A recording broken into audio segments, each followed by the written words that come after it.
Lucien Jean-Baptiste, quel tragique événement l'a poussé à se lancer dans la comédie? Révélé sur le tard, Lucien Jean-Baptiste a toujours voulu devenir comédien. Pourtant, il aura fallu qu'il attende de vivre un terrible drame, pour qu'il se décide enfin à réaliser son rêve de gosse. Si vous ne connaissez pas encore forcément son visage, vous avez déjà certainement dû entendre au moins une fois sa voix, que ce soit à la télévision ou bien au cinéma.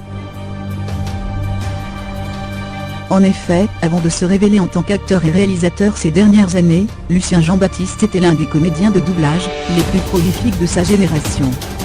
Durant de nombreuses années, il fut la voix régulière de nombreux acteurs comme Ice Cube, Chris Rock, Kevin Hart, Martin Lawrence ou encore Will Smith. Originaire de Fort-de-France en Martinique, il débarque en France métropolitaine à l'âge de 3 ans seulement.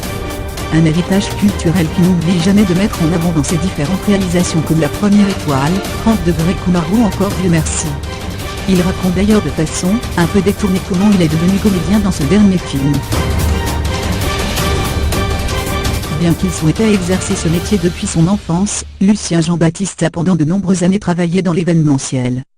Cependant, un terrible drame lui servira de déclic pour enfin sauter le pas en s'inscrivant au cours Florent. Le début d'une nouvelle carrière. C'est au cours d'une interview accordée au magazine Biba que Lucien Jean-Baptiste a révélé qu'il avait vécu un horrible deuil il y a quelques années sans toutefois entrer dans les détails. J'ai perdu un enfant à 30 ans. Après cette dure épreuve, il décida de tout abandonner pour enfin suivre son rêve de gosse et devenir comédien professionnel.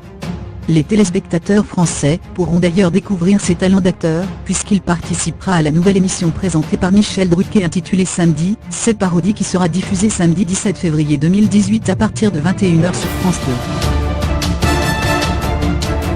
2. Je travaillais alors dans l'événementiel, il fallait que tout ça prenne un sens, j'ai donc réactivé ce rêve de gosse de devenir comédien. Je ne voulais pas forcément faire du cinéma, mais du théâtre. Je me suis inscrit au cours Florent. Et voilà. Mon ange veille toujours sur moi.